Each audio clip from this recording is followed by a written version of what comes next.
Marcos capítulo 11, o poder da fé. Olha aí comigo, verso 20.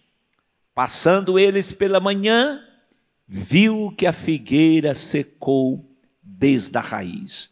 Agora vamos ver como é que a figueira secou? Volta aí no verso 12.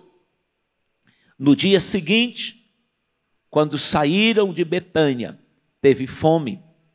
Vendo de longe uma figueira com folhas, foi ver se nela, porventura, achava alguma coisa. Aproximando dela, não achou nada senão o que, irmão? Folhas, porque não era tempos de figos. Então disse Jesus: nunca, jamais, alguém coma fruto de ti. E os seus discípulos fez o que, irmãos? Ouviram. Aí, verso 20. Passando eles pela manhã, viram que a figueira secou desde a raiz. O que levou aquela figueira a secar? Uma palavra liberada. Vamos falar comigo? Diga uma palavra liberada. Uma palavra liberada é uma fonte de poder. É uma fonte de poder. Uma palavra proferida é uma fonte de poder. E uma palavra, não apenas liberada, mas uma palavra repetida várias as vezes, ela é uma palavra adubada, germinada. Por isso que nós temos que ter muito cuidado com o que nós falamos. Por que que existe, sabe, parece que tem dia que tem um complô para levar você se irritar e falar algo. Parece que tem um dia que tudo gira assim em torno de você para você se irritar e falar algo. Por que que o mundo espiritual trabalha desse jeito? Se nós pudéssemos enxergar o mundo espiritual, nós vivemos num mundo natural, mas além desse mundo físico, natural que você vê, existe um mundo invisível. E este mundo invisível chama-se mundo espiritual. E neste mundo, aonde habitam os anjos de Deus, habitam os demônios, e eles estão o tempo todo trabalhando para que você fique nervoso, se irrita, perca a paciência e fale algo. Fale, porque a palavra é a permissão para este mundo espiritual operar. Se você ler o livro de Mateus, no capítulo 8, eu vou abrir lá e depois nós vamos voltar para cá. Abre lá comigo Mateus capítulo 8.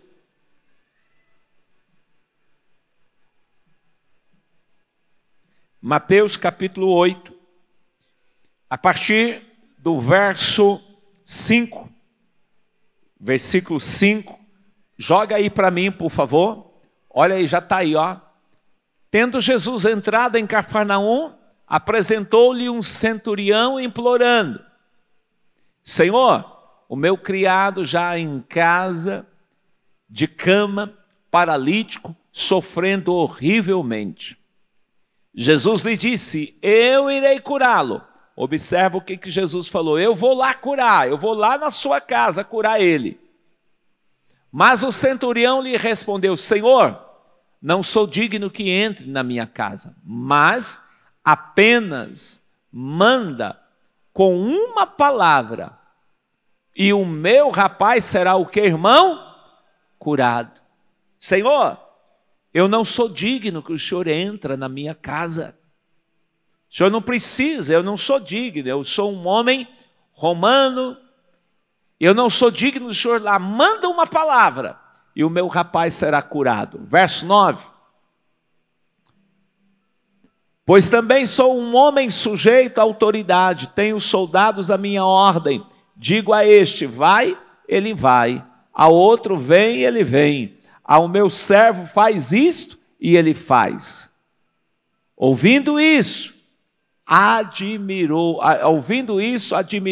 Jesus e disse aos que seguia: em verdade eu vos afirmo que nem mesmo em Israel achei fé como este homem. Por que Jesus ficou admirado? Porque este homem diz: basta uma o quê?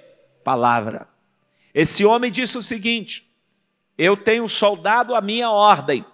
Eu digo a um, levanta e vai. Diga ao outro, vem, ele vem. Diga ao meu servo, faz isto, ele faz. Mas tudo acontecia mediante a palavra. O servo ia fazer quando o centurião mandava. O soldado vinha quando o centurião mandava. Jesus ficou admirado com a fé deste homem. Esse homem disse: basta uma palavra. Uma palavra. A nossa palavra é fonte de poder. Ela faz o mundo espiritual se mover. O que fazia o servo do centurião levantar? A palavra. O que fazia o servo do centurião ir lá cozinhar para ele? A palavra dele. A palavra era um comando espiritual. A palavra era uma chave, um comando. O povo se movia mediante a palavra. E o centurião entendeu que a fé está conectado à palavra. Aí o texto volta lá para o texto de Marcos. Jesus chega na figueira, viu que nela havia folhas, mas não havia frutos. E Jesus então disse: nunca mais alguém coma fruto de ti. O que tirou a vida daquela figueira? A palavra. Porque a palavra é um comando, é uma ordem. Quando nós falamos em nome de Jesus Cristo, acontece. E por isso que nós precisamos vigiar. Se você olhar a boca, não sei se você tem uns dentinhos aí, alguns já não tem. Me parece que são 32 dentes. Eu não tenho certeza nisso não. Mas me parece que a boca dos homens, olha aí na internet, você fica sabendo, faz essa pesquisa aí. É 32? 32 dentes, que são como guardas. Esses 32 dentes estão para guardar a sua o quê? Língua. Porque a língua é a ferramenta mais perigosa e poderosa que o homem tem. A língua.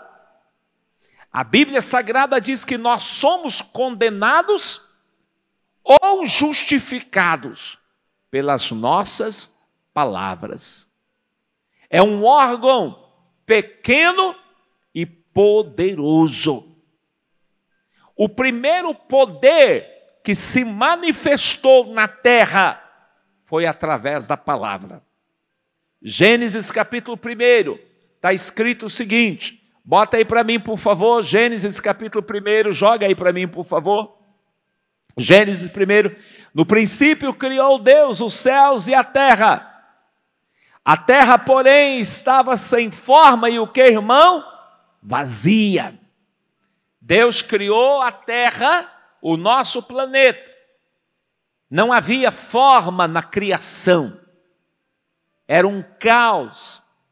Não havia vida. Olha aí, não havia vida. Era trevas sobre a face do abismo. O Espírito de Deus pairava sobre as águas. Olha aí comigo, verso 3. Disse Deus, haja.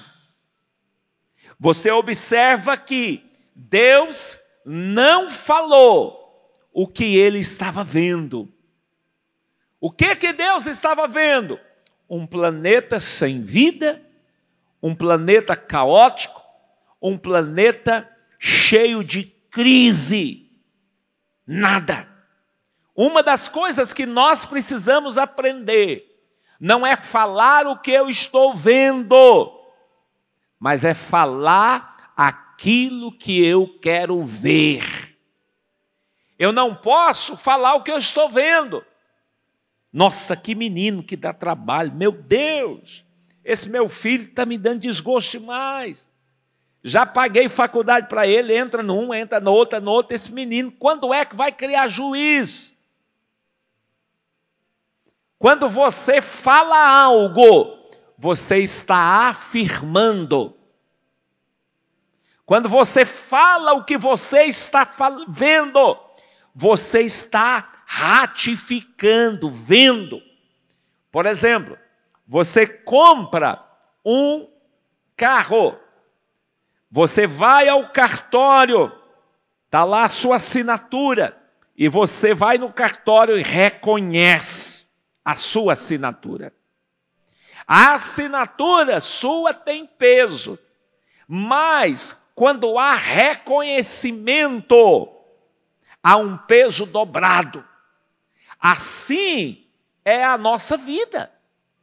Quando você fala o que você está vendo, você está dando uma sentença. Por isso que a Bíblia Sagrada diz o seguinte, Romanos, eu acho que é Romanos, me ajuda aí, 8:16.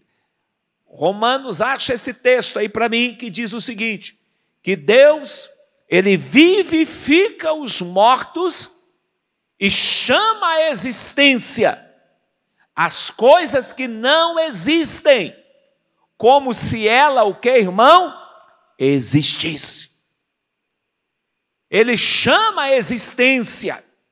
Você, por exemplo, quando eu digo algo do meu filho não tem esse conduta, não tem esse comportamento. Eu digo algo, eu estou chamando a existência. Eu estou, olha aí, ó, como está escrito, por Pai de muitas as nações constituí, perante aquele o qual creu, o Deus que vivifica os mortos e que chama a existências as coisas que não existissem. Quer ver? Vamos continuar o texto. Abraão, esperando contra a esperança, creu, olha aí o texto, creu, para vir a ser o que, irmão? Pai. Ele creu.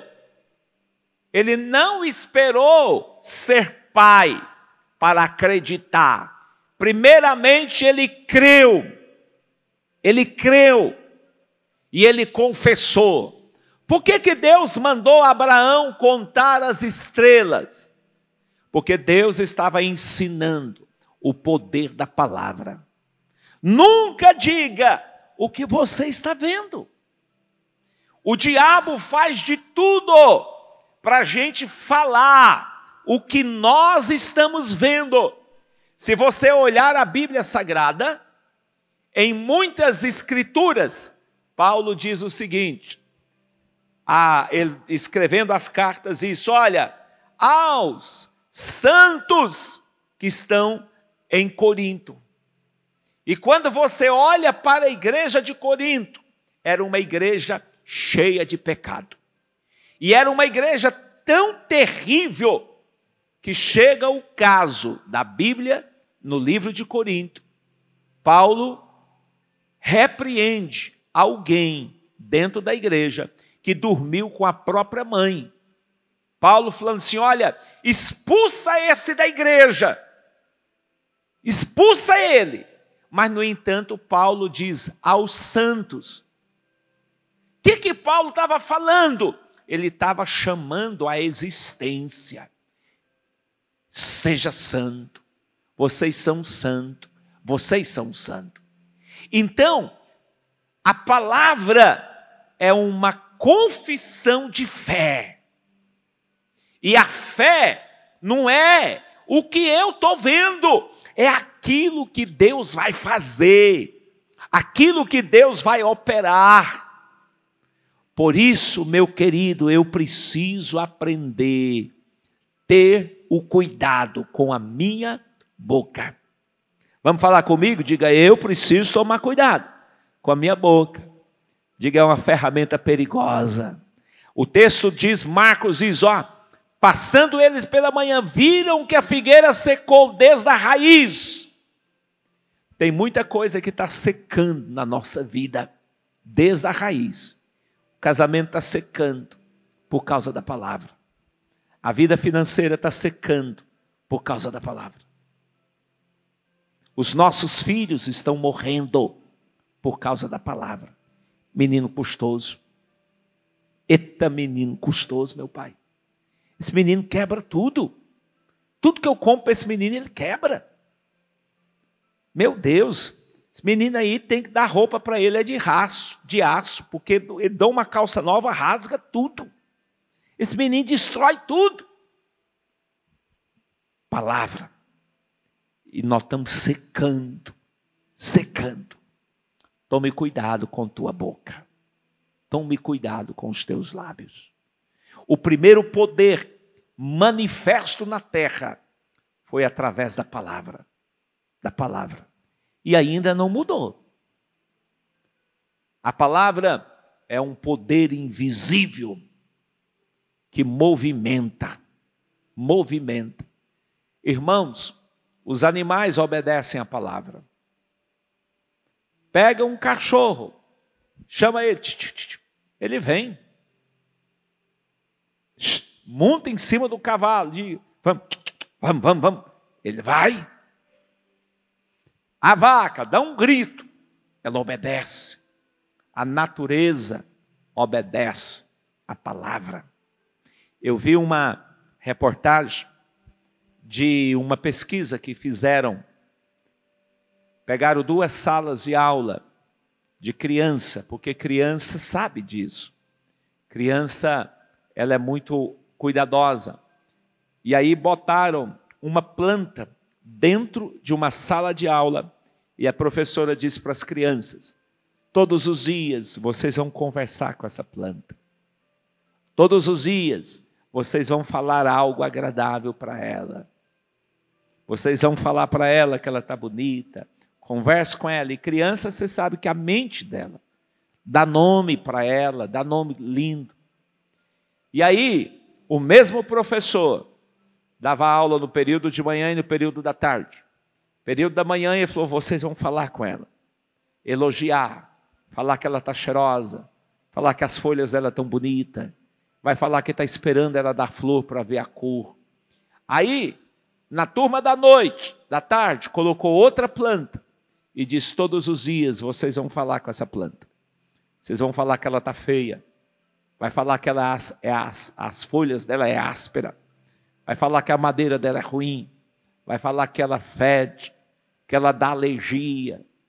E assim eles fizeram. Em uma semana, uma planta morreu. Na outra semana, na mesma semana, a outra estava mais bonita. A outra estava mais verdosa. As folhas mais bonitas. Porque a palavra. Quem tem planta em casa aí, gente? Quem tem planta? Você não conversa com a sua planta? Deixa de conversar com ela para você ver. Ela entra em depressão. Ela murcha. Esses dias atrás eu fiquei sabendo, não sei se é verdade, diz que a samambaia, na casa de pessoas estressadas, que ela morre, ela seca. Se você é estressado e a sua samambaia está morrendo, é porque você é culpado, viu?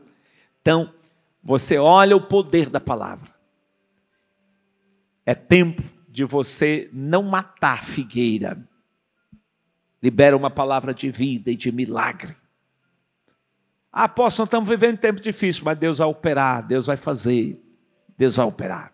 Fica de pé e eu quero que você, em nome de Jesus Cristo, eu quero fazer o seguinte, quero pedir, vou encerrar o culto aqui orando por você, quero pedir aos irmãos que venham aqui para frente, Pedir também que se pegue os envelopes das ofertas, fica todo aqui na frente o envelope, o voto, mas eu quero encerrar orando. Todo mundo vai ter o momento certo de você pegar o envelope. Se você está fazendo o seu voto, já pega aí, chega para cá, e eu quero orar com você.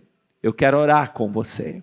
Eu quero, primeira oração, vamos pedir a Deus perdão por toda palavra inapropriada. Toda palavra, irmãos, se Deus pudesse nos mostrar quantas tragédias já aconteceu por causa da nossa boca. Por causa da nossa boca. Quantas tragédias já aconteceram por causa daquilo que nós falamos. Peça a Deus perdão agora. Fala, Deus, me perdoa. Me perdoa por toda palavra inadequada, toda palavra imprópria, toda palavra mal falada. Querido Pai, chegamos na Tua